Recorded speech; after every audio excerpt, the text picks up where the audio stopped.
வணக்கம் குழந்தைகளே. இப்ப நம்ம பார்க்க போவது இலக்கணத்தின் உள்ள காலத்தை பற்றி பார்ப்போம். காலத்தை பார்க்கறதுக்கு முன்னாடி நம்ம சேனலை சப்ஸ்கிரைப் பண்ணாதவங்க சப்ஸ்கிரைப் பண்ணிருங்க. அப்படியே பக்கத்தோட பெல் ஐக்கானை கிளிக் பண்ணிருங்க. அப்பதான் நான் புதுசா போற ஒவ்வொரு வீடியோ உடனுக்குடன் வந்து சேரும். இன்றைய குறள். காலம் கருதி இருப்பர் கலங்காது ஞாலம் கருதுபவர். விளக்கம். உலகம் முழுவதையும் கைப்பற்ற கருதும் அரசர் மனக்கலக்கமின்றி தமக்கு வலிமை மிகுதியாய் இருப்பினும் தம் வினைக்கேற்ற காலத்தையே சிறப்பாக கருதி அது வரும் வரை அமைதியாகவும் பொறுமையாகவும் காத்திருப்பர். வாங்க இலக்கணத்துக்குள்ள போவோம். இப்ப நம்ம இலக்கணத்தை பற்றி பார்ப்போம். இலக்கணம்னு எடுத்துக்கிட்டா நம்ம சின்ன வயசுல இருந்து நம்ம படிச்சுட்டு வர்றதா.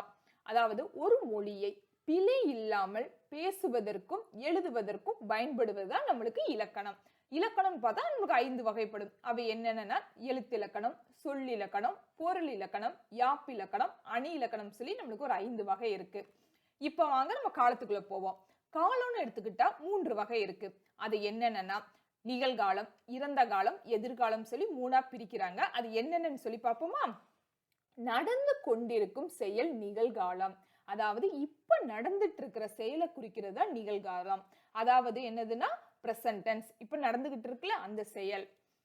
இரண்டாவது இறந்த காலம், நடந்து முடிந்த செயல். அதாவது ஏற்கனவே நடந்து முடிஞ்சிருக்கும் அந்த செயலை குறிக்கிறதா இறந்த காலம், அதாவது பாஸ்ட் டென்ஸ். இப்ப 3ஆவதா எடுத்துக்கிட்டா எதிர்காலம், அதாவது நடக்க போகும் செயல் எதிர்காலம், அதாவது ஃபியூச்சர் டென்ஸ், அதாவது நடக்க போகிற செயலை சொல்றதா எதிர்காலம். இதுல இறந்த காலம் எல்லாருக்கும் தெரியும், ஏன்னா நடந்து முடிஞ்ச செயல். அதே மாதிரி நிகழ்காலம், இதுவும் என்னாச்சு நம்ம எல்லாருக்குமே தெரியும், ஏன்னா இப்ப நடந்துட்டு இருக்கிறதுனால நம்ம நேரா பார்ப்போம்.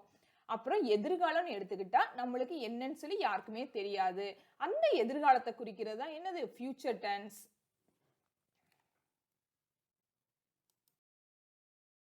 இப்ப நம்ம எடுத்துக்காட்டு என்ன கொடுத்திருக்காங்கன்னு பார்ப்போமா? எடுத்துக்காட்டு.